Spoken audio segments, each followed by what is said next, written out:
Здравейте! Днес искам за пореден път да ви покажа смятам, защото Георги Попов май не е видял клипа.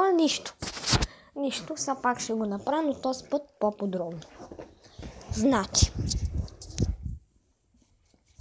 Значи тук сега влизате в Google Play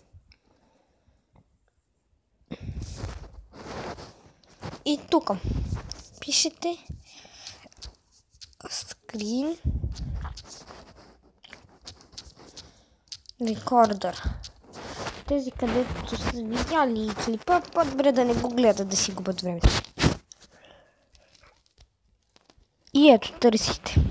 Ето тук почти търсите. Търсите. И ето го. ТС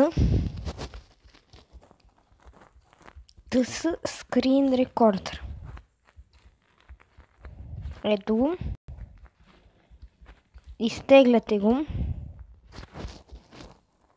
Дотивате на отваряне и ще ви излезне ето това. Обаче ви бъде с 5 минути и с аудио. И от тук вие си го настройвате. Ето. Аудиото трябва да си го включите. Обаче по-лесният начин е да дойдете тук, настройвате си всичко и пишете GD, например GD.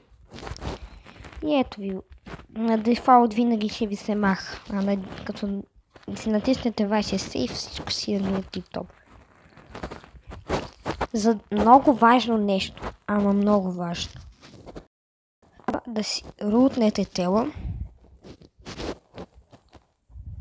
с Skin Root.